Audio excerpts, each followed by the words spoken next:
Hello दोस्तों, Dalip Hindi short and classes में आपका हार्दिक स्वागत है। दोस्तों, आज की डिक्टेशन 110 शब्द प्रति मिनट की गति से बोली जाएगी। डिक्टेशन स्टार्ट करते हैं 5 सेकंड बाद।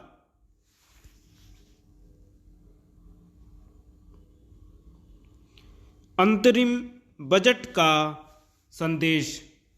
जब यह माना जा रहा था कि लोकसभा चुनावों के चलते मोदी सरकार अंतरिम बजट में मतदाताओं को आकर्षित करने के लिए कुछ न कुछ लोक लुभावन घोषणाएं अवश्य करेगी, तब उसने इससे परहेज किया।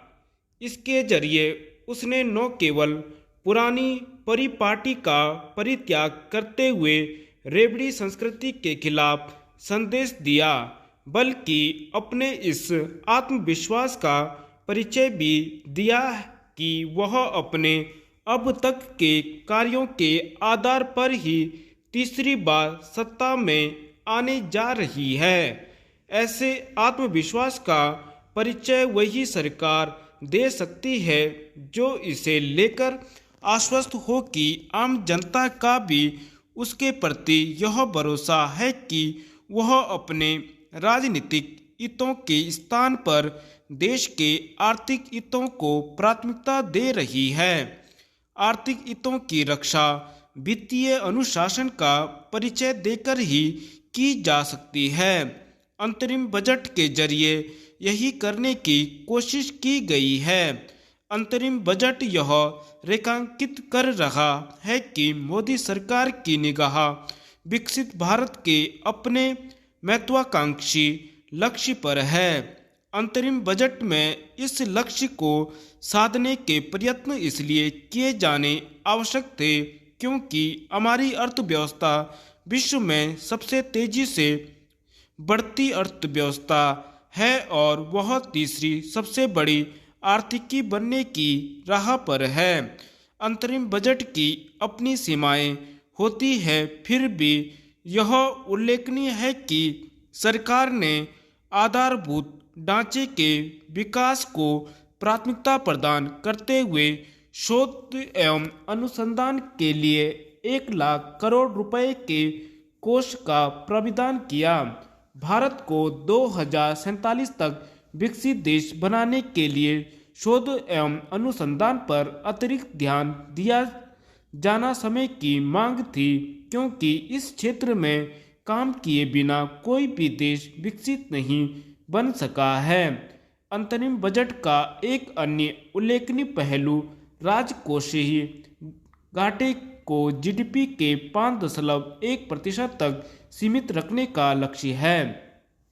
सरकार इस कठिन लक्ष्य को इसीलिए सामने रख सकी क्योंकि वित्त वर्ष 2023-24 में राजकोषीय घाटा जीडीपी का 5.8% तक ही रहने का अनुमान है। पहले यह अनुमान 5.9% था।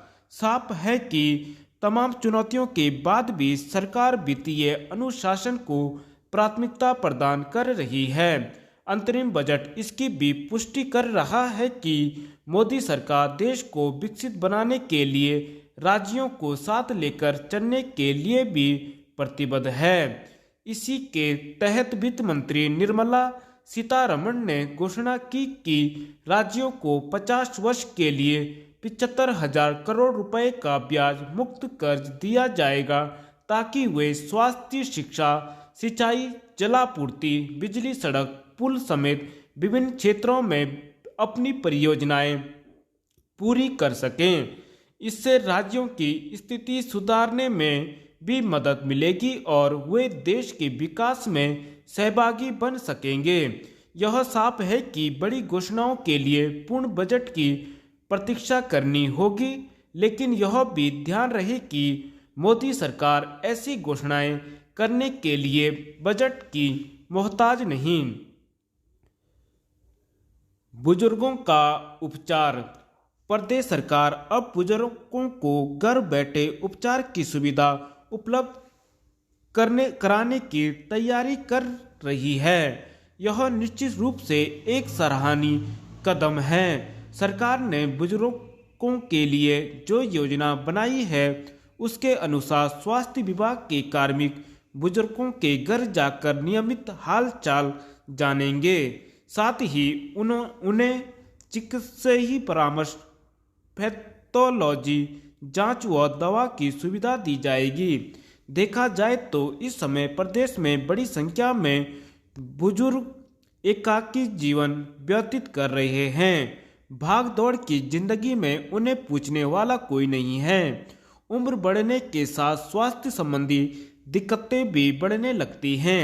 ऐसे में बार बार अस्पताल जाना भी उसकी समस्याओं को बढ़ाता है। विशेष रूप से प्रदेश के पर्वतीय क्षेत्रों में जहां स्वास्थ्य केंद्रों तक पहुंचना आसान नहीं है।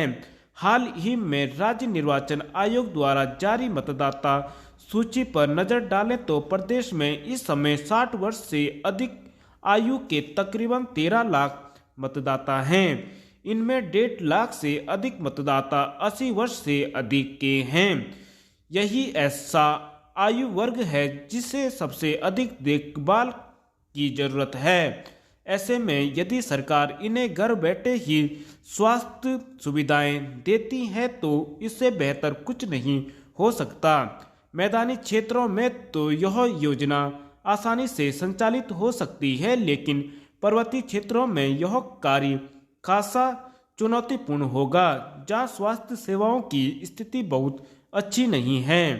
कारण पर्वतीय क्षेत्रों में अभी भी स्वास्थ्य विभाग कार्मिकों की कमी से जूझ रहा है। यहाँ न तो विशेषज्ञ चिकित्सक हैं और न ही समुचित संख्या में तकनीशियन। ऐसे में घर घर जाकर जांच कैसे होगी, इस पर विभाग को गंभीरता से मंथन करना होगा। सरकार को चाहिए कि इस योजना को धरातल पर उतारने से पहले पर्वतीय क्षेत्रों में प्रशिक्षित कार्मिकों की तैनाती की जाए। साथ ही स्वास्थ्य केंद्रों में दवा व जरूरी जांच उपकरणों की उपलब्धता भी सुनिश्चित हो। धन्यवाद।